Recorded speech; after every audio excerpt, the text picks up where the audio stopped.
Just starting off with last week's game, just starting off with the positives. Obviously, it was great to find a way to win. When you're not having your best day, not executing as clean as you need to find a way to get the win is definitely a positive. And I think, for Trevor, that's probably the first time in his 16 starts at Clemson that he kind of found himself in that situation. I know this year's offense, that was definitely our first time, being on the field in the fourth quarter, needing a touchdown to win the game. And I felt like our guys had some of the best execution there on that last drive and responded. I thought another positive, Trevor and T hooked up on 5 explosive plays down the field, none bigger than the 3rd and 6 on the last drive there. Obviously, there's a lot to learn from that game. Starting off, had a nice drive going in positive territory, 3rd and 2. We threw the screen out there and lost yardage. We were really in a 2-down territory, and after we lost yards, had to go for the field goal. And then a couple drives later, we had a nice 9-yard run and then fumble it on the next play, and then they go down and score a touchdown. And, just overall, I think we misidentified some of the blitzes that they were bringing. They did a really good job. You got to give them credit for some of the things they were doing from a scheme standpoint. But I just think, us not communicating correctly led to the sack and a couple of the quarterback hurries and made Trevor have to get rid of the ball a little earlier than he wanted to. I know one play we had Justin Ross for potential touchdown there and missed that.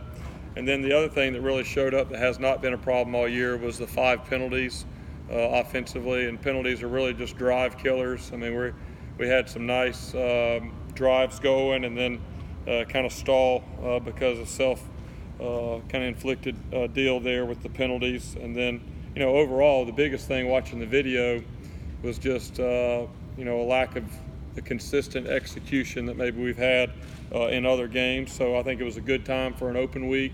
Last week was really beneficial for us, going back, not looking just at the North Carolina game, but really all 5 games and seeing where we can get better. I think really focusing on the details of what we're doing and the fundamentals of how we do it. Also did a really good self-scout offensively, and then also at each position, just looking at all the details, making sure that we're countering any of the tendencies that we may have. But I felt like our guys responded very well last week, had a really good week of practice. I know it was good to kind of get a break this weekend for players and coaches and, get geared up, ready for Florida State this week. Looking at Florida State on videos, you kind of go through their season. There's no doubt that they've improved from where they were after the first 2 games defensively. They probably played their best game defensively in their last outing with NC State, holding them to maybe 370 and 88 rushing. So you can see a lot of improvement. They're getting better game by game. Probably be the biggest defensive front that we'll face all year. They really primarily run an odd front, and I think they're 311, 346, and 305 across the board. So really big guys up front that kind of play 2 gaps and make it difficult to move those guys inside. They've done a good job getting some pressure on the quarterback. They've got 17 sacks on the year, and as always, very athletic on the back end, and just look like they're a lot more comfortable here these last few weeks, knowing what they're doing. For us, our next goal is to win the division, and this is a big division game for us. Seems like every year Clemson and Florida State end up having a lot to say for the division. So I know our guys will be refocused and ready to go Saturday at 3:30. Who jumps out at you on that Florida State defense?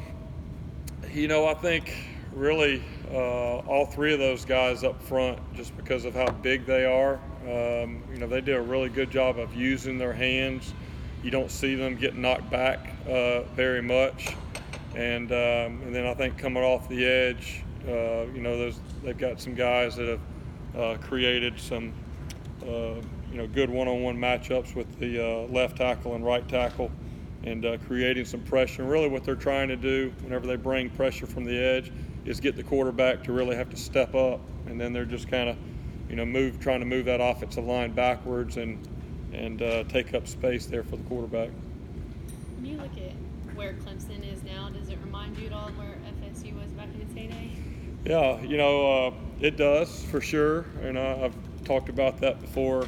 I think there's a lot of similarities in the culture of the program that Florida State had when my dad was there in the 80s and early 90s under Bobby Bowden, and maybe what we're doing now here under Coach Sweeney, and just the consistency that they had. I think they went on a run, at least 10 years, if not more, of top 5 finishes.